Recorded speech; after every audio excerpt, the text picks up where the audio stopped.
эрүүл мэндийн яам үзүүлж байна. За эхлээд тогоондоо бол 2 литр ус хийгээд буцлагна.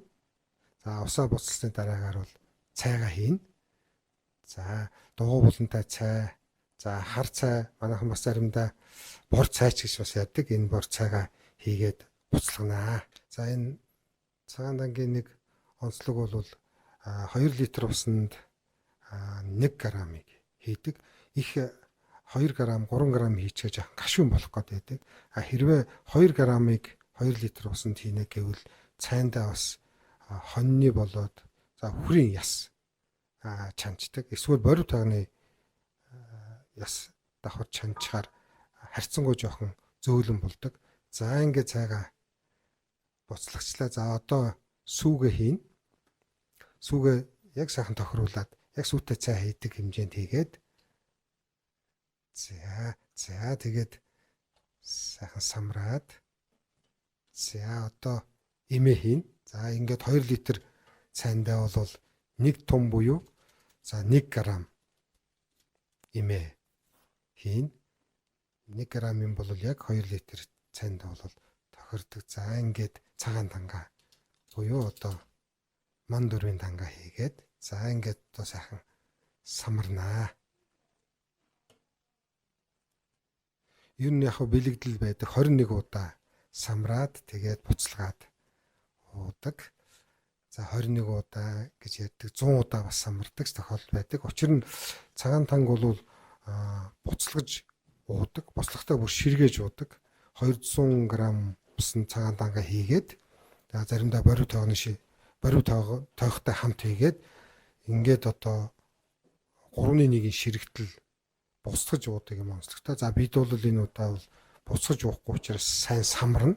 Самарж байгаа нь бол цагаан тангийнхаа цангаа сайн задлж өгч байгаа. Задлж өгөө сайн самраад энэ цагаан тан бол их онцлогтой тан. Энгийн хямд 4 найрлагатай. Тэгээ найрлагууд нь бол Монгол орнд зарим нь ургадаг. Бас ур төршөөсөө хой төршөөсөө авчих болцоотой. Ман гажаа хоёрыг бол авчна. За гандгаар литр 2 бол тэргүй Монголд одоо ургадаг.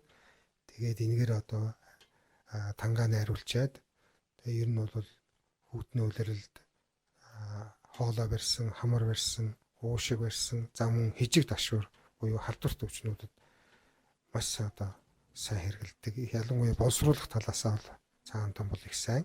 За дээрээс нь монголчууд нэг шинэ аргыг нээсэн энэ нэмийг бол баг тунгаар цайнд хийж уул маш сайн. Гэхдээ энэ бол нэг 10 удаа 15 удаа нэг сар уух биш яг 100 тунг уудаг. Ястой тэгэхээр өглөө болгон цайгаа буцалгаад тантай цайгаа гэр бүлээрээ уунаа гэсэн.